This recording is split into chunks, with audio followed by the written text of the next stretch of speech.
نحمده ونستعينه ونستغفره ونؤمن به ونتوكل عليه ونعوذ بالله من شرور أنفسنا ومن سيئات أعمالنا من يهده الله فلا مضل له ومن يضلله فلا هادي له ونشهد أن لا إله إلا الله وحده لا شريك له ونشهد أن سيدنا وسندنا ومولانا محمدا عبده ورسوله أما بعد فقد قال الله تبارك وتعالى في كلامه المجيد والفرقان الحميد أعوذ بالله من الشيطان الرجيم بسم الله الرحمن الرحيم إن الصلاة كانت على المؤمنين كتابا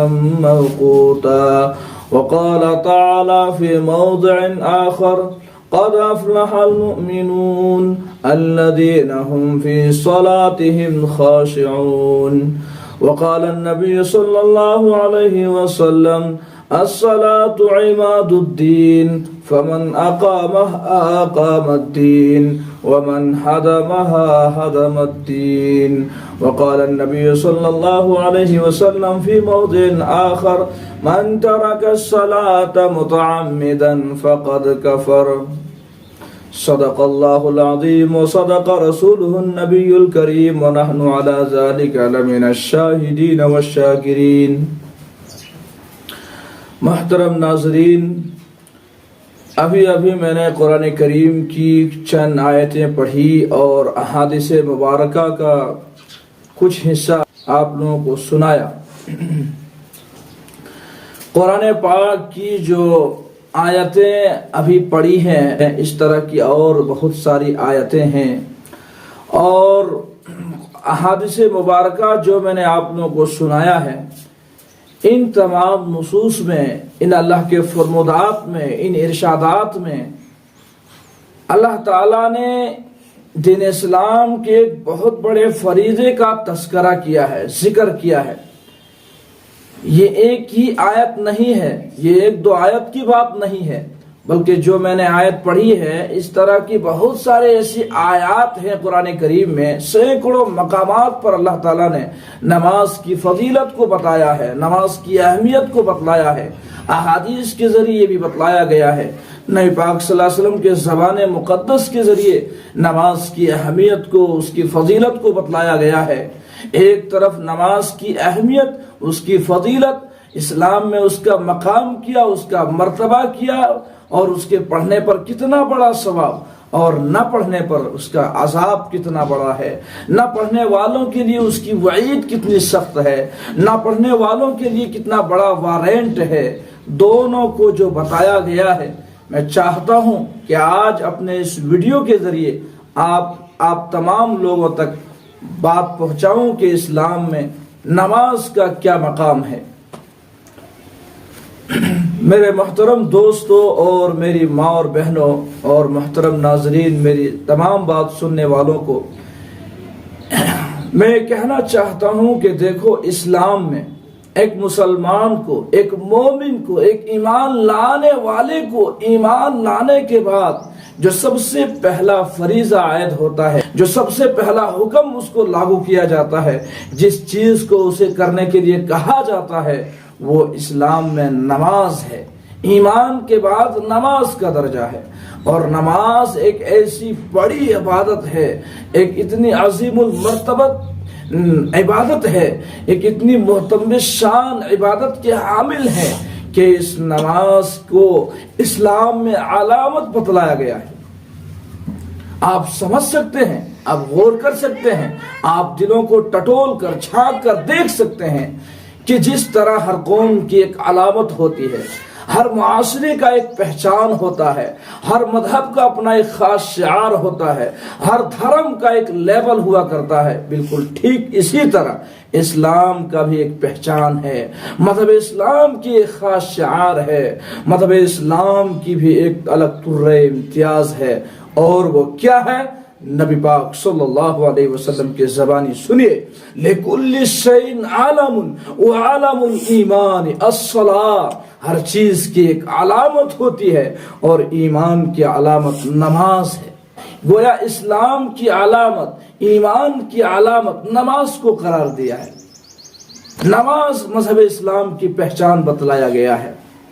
نماز کی اہمیت، نماز کی افضلیت، نماز کی اعلیت، نماز کی برتریت کو سمجھنے کے لیے، اس کی رفعت شان کو سمجھنے کے لیے اگر میں ایک بات کہوں تو آپ لوگ خود ہی سے سمجھ سکتے ہیں کہ نماز کی کتنی بڑی فضیلت ہے، نماز کا کتنا بڑا مقام ہے اسلام، نماز پڑھنے پر کتنا بڑا ثواب ہے اور نماز چھوڑنے میں کتنی سخت وعیدیں ہیں۔ دیکھیے، سنیے اور غور کیجئے، قرآن و احادیث میں آپ جا کے کھنگالیے، آپ کو پتہ چلے گا کہ اسلام میں جو بھی عبادت نازل کی گئی، جن عبادات کے بجا لانے کا اسلام میں مسلمانوں کو مکلف بنایا گیا، جن عبادات کو کرنے کا حکم دیا گیا، ان کی ادائیگی کو لازم کیا گیا۔ دیکھیے، نماز کے علاوہ جو بھی عبادت ہے، چاہے وہ زکوٰۃ ہو، چاہے وہ روزہ ہو، چاہے وہ حج ہو، چاہے وہ صدقہ خیرات ہو، یا جو بھی عبادات ہے، ان عبادات کو جب اللہ تعالیٰ نے اسلام کے اوپر نازل کرنا چاہا، ان عبادات کو مسلمانوں کا مکلف بنانے کا ارادہ کیا، منشا ظاہر کیا، اس وقت اللہ تعالیٰ نے جبریل امین کو بھیجا کہ جاؤ۔ جبریل امین دنیا میں آئے اور حضور صلی اللہ علیہ وسلم کو ان عبادات کا حکم سنایا۔ گویا کہ اسلام میں جو بھی عبادتیں نازل ہوئی ہے، جس چیز کا مسلمانوں کو مکلف بنایا گیا ہے، نماز کے علاوہ ان عبادات کو دنیا میں اس کا حکم نازل ہوا۔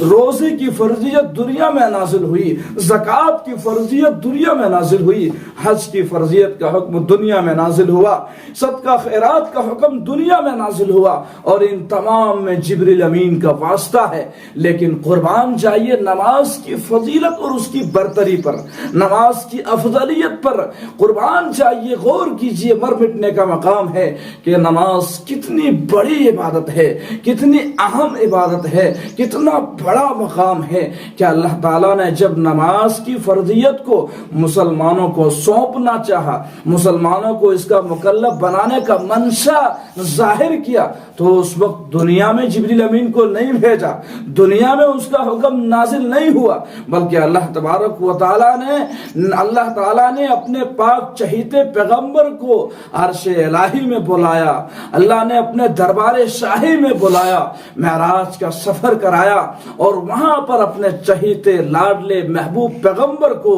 نماز کا گفٹ دیا، نماز کا تحفہ دیا، نماز کا عطیہ دیا، نماز کا ہدیہ دیا۔ یہی وجہ ہے میرے دوستو، بزرگوں اور میرے تمام میری آڈینس، میرے آواز کو سننے والے، کہ نماز کو حضور پاک صلی اللہ علیہ وسلم نے قرۃ عینی فی الصلاۃ، اپنی آنکھوں کی ٹھنڈک بتلایا ہے، اپنے دل کا سرور بتلایا ہے، دل کا سکون بتلایا ہے۔ پوری زندگی تو جس طرح آپ صلی اللہ علیہ وسلم نے نماز کی اہمیت کو بتلایا اور اس کے اوپر کاربن ہوئے، وہ تو کیے ہی، لیکن آخری وقت میں بھی آپ صلی اللہ علیہ وسلم کی زبان مقدس پر جو الفاظ تھے وہ کوئی اور الفاظ نہیں، حدیث مبارکہ سے پتہ چلتا ہے وہ کیا تھے، وہ یہی تھے الصلاۃ وما ملکت ایمانکم، کہ اے لوگوں میرے بعد نماز کو قضا نہیں کرنا، نماز کو نہیں چھوڑنا، نماز کو پڑھتے رہنا، نماز کو قائم کرنا، اور اپنے غلاموں کے ساتھ رعایت کرنا، ان سے اچھا سلوک کرنا۔ اور واقع میں اگر دیکھا جائے، ایکچول میں اگر سمجھا جائے، سنجیدگی طور سے غور کیا جائے، تو نماز ایک ایسی عبادت ہے کہ جو آدمی نماز نہیں پڑھتا ان کا دین میں کوئی حصہ نہیں، وہ مسلمان کہلانے کے لائق نہیں۔ میں ایسے نہیں کہتا ہوں، حدیث مبارکہ جو میں نے خطبے کے اندر پڑھی ہے اس حدیث میں ہی دیکھ لیجئے کہ جہاں ایک طرف نماز پڑھنے والے کا ثواب بتایا گیا ہے، وہیں دوسری طرف نماز نہ پڑھنے والوں کا عذاب کو بھی بتلایا گیا ہے۔ الصلاۃ عماد الدین فمن اقامها اقام الدین۔ اس سے آپ سمجھ سکتے ہیں کہ جس نے نماز قائم کیا اس نے دین کی بنیاد کو قائم کیا۔ اس کو اس طرح مثال سے سمجھیے کہ جس طرح کوئی چھت بغیر پیلر کے کھڑی نہیں رہ سکتی، کوئی عمارت بغیر تھم کے کھڑی نہیں رہ سکتی۔ عمارت کو تعمیر کرنا ہے، چھت کو کھڑی کرنا ہے تو پیلر لگانا پڑے گا، پیلر کے بغیر کوئی تعمیر مکمل نہیں ہو سکتی ہے۔ ٹھیک اسی طرح اسلام میں نماز کی اہمیت ہے۔ آپ کو دین قائم کرنا ہے، اپنی زندگی میں دین کو داخل کرنا ہے تو نماز کو پڑھنا پڑے گا، نماز کو قائم کرنا پڑے گا۔ الصلاۃ عماد الدین فمن اقامها اقام الدین، جس نے نماز قائم کیا اس نے دین کو قائم کیا۔ اور ومن ہدمها ہدم الدین، جس نے نماز کو نہیں قائم کیا، نماز ہی کو چھوڑ دیا، اس نے گویا دین کو برباد کر دیا، دین کو منہدم کر دیا، اس کا دین میں کوئی حصہ نہیں۔ جیسا کہ ایک حدیث سے پتہ چلتا ہے من ترک الصلاۃ متعمدا فقد کفر، جس نے نماز کو جان بوجھ کر چھوڑ دیا گویا اس نے کفر والا عمل کیا، کفر والا عمل کیا۔ اس پر جمہور علماء فرماتے ہیں کہ کافر تو نہیں ہوا، البتہ کفر کے قریب پہنچ گیا، یعنی وہ آدمی فاسق ہو گیا۔ میرے دوستو اور میرے ماں اور بہنوں، میری آواز کو سننے والوں، آج دیکھو اسلامی معاشرے کو پرکھو، ہمارا مسلم سماج کو دیکھو، آج ہمارا حال کیا ہے۔ ہم نماز کو پڑھتے ہیں یا نہیں پڑھتے ہیں؟ حضور کو دیے گئے اس گفٹ کا کتنا اہتمام کرتے ہیں، اس تحفے کا کتنا پاس و لحاظ رکھتے ہیں؟ آج دیکھ لیجئے لوگوں کا سب چیز کا ٹائم ہے، نماز کا ٹائم نہیں ہے۔ سارا کچھ کرنے کا وقت ہے، اگر وقت نہیں ہے تو نماز کا وقت نہیں ہے۔ لوگ دنیا کے پیچھے ایسے پڑے ہیں کہ بس اور کچھ نہیں کام کرنا، صبح سے شام تک بس دنیا ہی دنیا ہے، دنیا کے پیچھے بھاگنا ہے۔ دنیا برائٹ ہو جائے، فیوچر برائٹ ہو جائے، دنیا بیٹر ہو جائے، دنیا بڑھیا ہو جائے، لوگ ملک چھوڑنے کے لیے تیار ہیں، لوگ فیملی چھوڑنے کے لیے تیار ہیں، جدھر چاہ بھیجو ادھر چلے جائیں گے۔ بس پیسے ملنے چاہیے، بس دنیا بہتر ہونی چاہیے، بس فیوچر برائٹ ہونا چاہیے۔ آج لوگوں کی حالات کو دیکھیں، لوگوں کے شیڈول کو دیکھیں، صبح سے شام تک لوگوں کا جو جدول ہے اس کو دیکھیں، لوگوں نے جو اپنی ڈیلی روٹین بنا رکھی ہے ذرا اس کو تو پڑھیں۔ آج لوگوں کے پاس سب چیز کا ایک ٹائم فکس ہے، ان کے پاس بریک فاسٹ ٹائم ہے، ان کے پاس لنچ ٹائم ہے، ڈنر ٹائم ہے، ناشتہ کرنے کا وقت ہے، دوپہر کے کھانے کا وقت ہے، رات کے کھانے کا وقت ہے، اسے اسکول جانے کا وقت ہے، اسے آفس جانے کا ٹائم ہے، اسے دکان کھولنے کا ٹائم ہے، کالج جانے کا ٹائم ہے۔ کچھ لوگوں کی جان کی بڑی فکر ہے، انہیں صبح صبح واکنگ کرنے کا ٹائم ہے، ورزش کرنے کا ٹائم ہے، جم جانے کا ٹائم ہے۔ کچھ لوگ کسان ہیں، ان کو کھیت میں جانے کا ٹائم ہے۔ آج تو یہاں پر عورتوں کو بھی دیکھا جا رہا ہے کہ صبح سے شام تک ان کے پاس بیڑی بنانے کا ٹائم ہے، پورے دن بیڑی بنانے میں لگی رہتی ہے، یہ سارے ٹائم ان کے پاس ہے۔ شام کو دوستوں کے ساتھ گپے مارنے کا ٹائم ہے، رات کے وقت فیملی کے ساتھ بیٹھنے کا وقت ہے، رات کو ٹی وی دیکھنے کا وقت ہے۔ یہ سارا ٹائم جو تم نے بنا لیا ہے، یہ سارا شیڈول جو تم نے تیار کر لیا ہے، یہ جو تمہارا ڈیلی روٹین ہے، دنیا بنانے کے لیے، دنیا بہتر بنانے کے لیے، فیوچر برائٹ کے لیے، میرے دوستوں، میرے بزرگوں، میرے مسلمان اسلامی بھائیوں، میری ماں اور بہنوں، میں پوچھنا چاہتا ہوں، ذرا دل پر ہاتھ رکھ کر بتائیے، ذرا کلیجے پر ہاتھ رکھ کر بتائیے، کیا تم نے اس اپنے شیڈول میں، کیا اپنے اس ڈیلی روٹین میں، اپنے اس جو تمہارا شیڈول ہے، جو تمہارا ڈیلی روٹین ہے، اس شیڈول میں، اس ڈیلی روٹین میں تمہارے لیے، تم نے اپنے لیے نماز کا وقت کیوں نہیں رکھا؟ یہ نماز کا وقت تمہارے شیڈول میں کیوں نہیں ہے؟ کہ کیا بتاؤ تم مسلمان نہیں؟ کیا تم اپنے آپ کو امت محمدیہ میں شمار نہیں کرتے؟ تم بڑے فخر سے اپنے آپ کو امت محمدیہ کہلانے کا دعویٰ ٹھوکتے ہو، اپنے آپ کو پیارے نبی صلی اللہ علیہ وسلم کے محبت کے نعرے لگاتے ہو، تو بتلائیے کہ کیا نماز کا وقت ہمارے شیڈول میں نہیں ہونا چاہیے، ہمارے ڈیلی روٹین میں نہیں ہونا چاہیے؟ نماز ٹائم کہاں گیا تمہارے لیے؟ قرآن کی تلاوت کا ٹائم کہاں ہے؟ درود ٹائم کہاں ہے؟ اور اللہ ذکر و اذکار کے ٹائم کہاں ہے؟ اللہ کرنے کا ٹائم کہاں ہے؟ ارے میرے بھائیو، تم کیا سمجھتے ہو؟ تم اپنے بارے میں ذرا سوچو، غور کرو کہ تمہارے لیے الگ سے ٹائم آئے گا۔